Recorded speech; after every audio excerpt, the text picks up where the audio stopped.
에스더 7장 1절 6절 제목 아기는 반드시 망한다.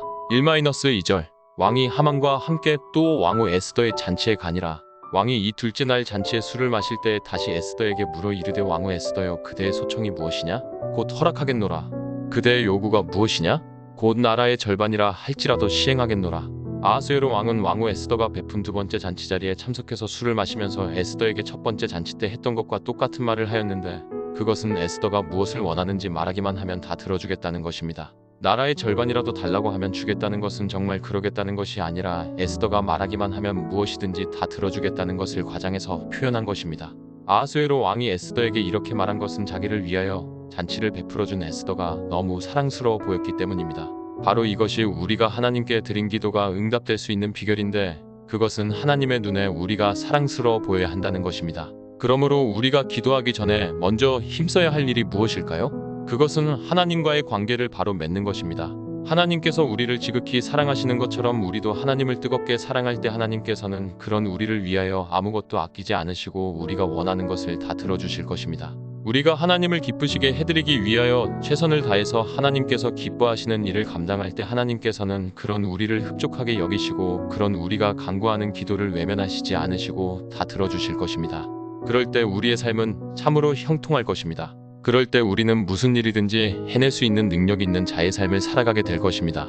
하나님께서 그런 우리를 붙드시고 하나님 나라의 일을 완성해 나가실 것입니다. 3-4절 왕후 에스더가 대답하여 이르되 왕이여 내가 만일 왕의 목전에서 은혜를 입었으며 왕이 좋게 여기시면 내 소청대로 내 생명을 내게 주시고 내 요구대로 내 민족을 내게 주소서.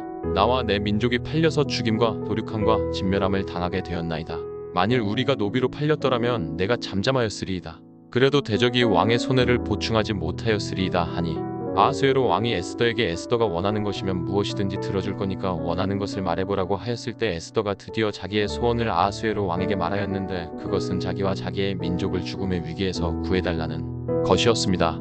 에스더로부터 이런 부탁의 말을 들은 아하수에로 왕의 반응을 보도록 하겠습니다. 5절 아하수에로 왕이 왕후 에스더에게 말하여 이르되 감히 이런 일을 심중에 품은 자가 누구며 그가 어디 있느냐?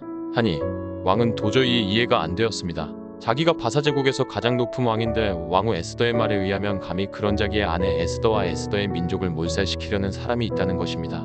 그래서 왕은 몹시 화가 난 상태에서 감히 그런 말도 안 되는 일을 꾸미고 있는 자가 누구인지 에스더에게 물었습니다. 에스더는 왕의 질문에 이렇게 답변하였습니다. 6절 에스더가 이르되 대적과 원수는 이 악한 하만이니이다 하니 하만이 왕과 왕후 앞에서 두려워하거늘 왕후 에스더와 에스더의 민족을 몰살시키려는 사람이 누구인지를 묻는 아하수에로 왕의 질문에 에스더는 그 사람은 바로 하만이라고 대답하였습니다. 옆에서 아하수에로 왕과 왕후 에스더의 대화를 듣고 있던 하만은 에스더의 말을 듣고 심히 두려워하였습니다. 바로 이것이 악한 사람의 최후입니다. 우리는 악한 사람이 득세하는 것을 보고 거기에 대하여 분노하며 이해를 못합니다. 분명히 하나님께서 살아계시는데 이상하게 악인들의 길은 망하리로다. 시일 6라는 말씀이 이루어지지 않는 것처럼 보이기 때문입니다.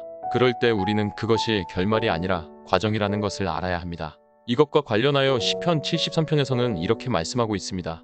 시편 73, 1-3 하나님이 참으로 이스라엘 중 마음이 정결한 자에게 선을 행하시나 나는 거의 넘어질 뻔하였고 나의 걸음이 미끄러질 뻔하였으니 이는 내가 악인의 형통함을 보고 오만한 자를 질투하였음이로다. 이 시를 쓴 시편 기자는 도저히 이해가 되지 않는 일이 한 가지 있었는데 그것은 악인이 점점 형통해지는 것입니다. 분명히 성경에는 악인들의 길은 망하리로다 시일 6라고 말씀하고 있는데 악을 행하는 사람들이 점점 잘 되어 나가고 있더라는 것입니다. 그렇게 현실이 성경과 맞지 않는 것을 보면서 이 시편 기자는 신앙을 잃고 실족할 뻔하였다고 고백하고 있습니다. 그런데 그랬던 그가 완전히 회복을 맛보았는데 그것은 그가 악인들의 결국을 알게 되었기 때문입니다. 거기에 대하여 성경은 이렇게 말씀하고 있습니다. 시편 73시 18-19 주께서 참으로 그들을 미끄러운 곳에 두시며 파멸에 던지시니 그들이 어찌하여 그리 갑자기 황폐되었는가 놀랄 정도로 그들은 전멸하였나이다. 시편 기자는 악인들이 아무 고통도 없이 잘 되어져 나가는 것이 형통이 아니라 하나님께서 그들을 미끄러운 곳에 두신 것이며 하나님께서 그들을 파멸에 던지신 것이라는 것을 비로소 알게 되었습니다.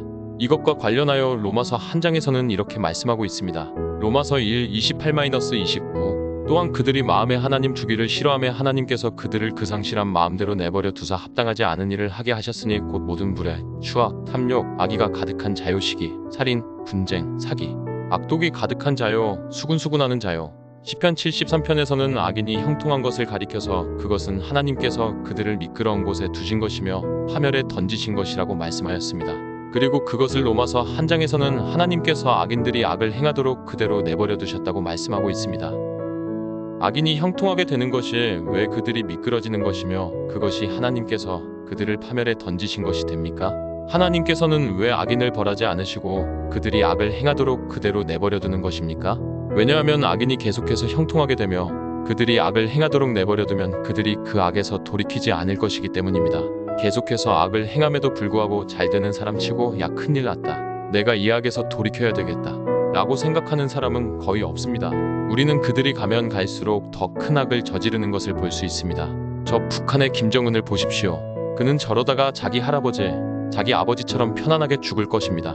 그것을 보면서 사람들은 분통을 터뜨리는 것입니다. 왜 저 악한 인간은 어디 아픈 데도 없이 저렇게 편안하게 잘 살다가 편안하게 죽는가? 하나님께서 살아계시기는 살아계시는가? 라고 하며 하나님을 원망한다고 하는 것입니다. 그런데 성경은 그렇게 하는 것이 하나님께서 그들에게 가하시는 심판이라고 말씀하고 있습니다.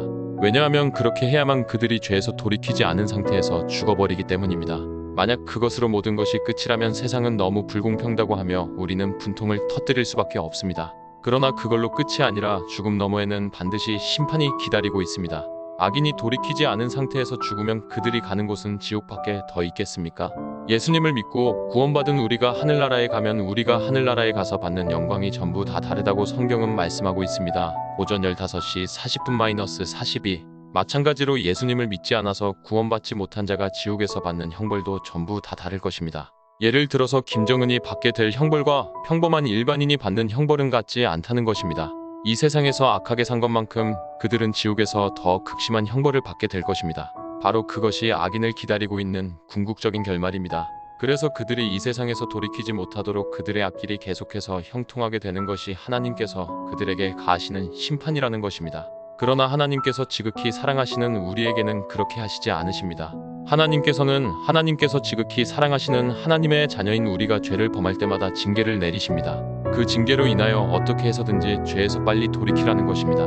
그렇게 함으로써 죄로 인하여 받게 되는 모든 고통과 불행으로부터 벗어나라는 것입니다. 바로 이것이 하나님께서 사랑하시는 하나님의 자녀인 우리를 대하는 방법입니다. 그러므로 악인이 형통한 것을 보면서 절대로 낙심하거나 시험에 들거나 하지 마시기 바랍니다. 그 대신 악인의 형통을 보면서 저것은 과정이다. 그리고 저것은 그들로 하여금 죄로부터 하나님께로 돌이키지 않음으로써 더 극심한 심판을 받게 하시려는 하나님의 심판이다. 라고 하며 그들을 불쌍히 여길 수 있기를 바랍니다. 그럴 때 우리는 그들을 불쌍히 여김으로써 그들에게도 복음을 전해서 그들이 예수님을 영접하고 구원을 받도록 도와주는 데까지 나아갈 수 있습니다. 우리가 그렇게 하는 것이 하나님의 사랑을 실천하는 것이며 하나님께서는 그런 우리에게 필요한 모든 것들을 채워주심으로써 이 땅에서의 우리의 삶이 항상 복되고 형통한 삶이 되게 도와주실 것입니다. 왜냐하면 그렇게 하는 것이 하나님을 가장 기쁘시게 해드리는 것이기 때문입니다.